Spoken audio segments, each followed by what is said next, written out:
Welcome to dot news. నేను ప్రియాంక. గంగాధర నెల్లూరు నియోజకవర్గం Chittoor parliament నియోజకవర్గ పరిధిలో ఉంది. ఈ నియోజకవర్గంలో దాదాపు 2 లక్షల మంది ఓటర్లు ఉన్నారు. ఈ నియోజకవర్గంలో గత 2 పర్యాయాలు వైసీపీకి స్పష్టమైన మెజారిటీ లభించింది.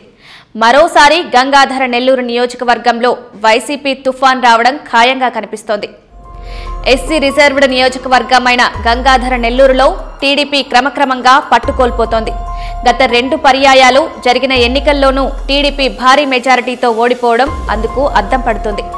గంగాధర నెల్లూరు నియోజకవర్గంలో వరుసగా 2 సార్లు వైసీపీ జెండా ఎగరగా అంతకు ముందు జరిగిన ఎన్నికల్లో కాంగ్రెస్ విజయం సాధించింది. 2009 ఎన్నికల్లో ఇక్కడ కాంగ్రెస్ తరపున పోటీ చేసిన గుమ్మడి కుతూహలమ్మ విజయం సాధించారు. ఆ ఎన్నికల్లో కాంగ్రెస్ అభ్యర్థికి 62,249 ఓట్లు రాగా టీడీపీ తరపున బరిలోకి దిగిన గాంధీకి 51,423 ఓట్లొచ్చాయి.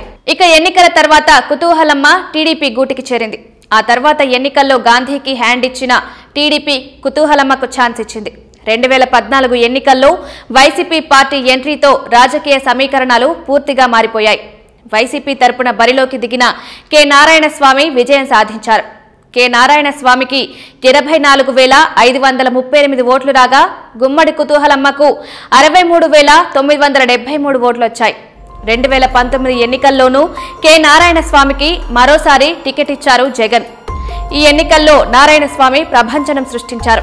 1,00,000కు పైగా ఓట్లు సాధించారు. దాదాపు 40,000 ఓట్ల మెజారిటీతో నారాయణస్వామి గెలిచారు.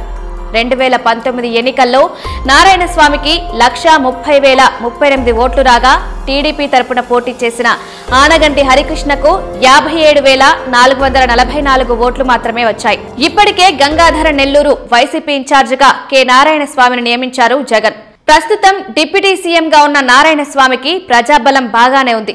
అన్ని సామాజిక సమీకరణాలను బేరీజు వేసుకున్నాకే జగన్ టికెట్ కన్ఫర్మ్ చేశారు. మరోవైపు టీడీపీ ఇన్ఛార్జిగా థామస్ ఉన్నారు. థామస్కే టికెట్ ఇస్తారా లేదా అన్నది మాత్రం ఇప్పటికీ క్లారిటీ లేదు.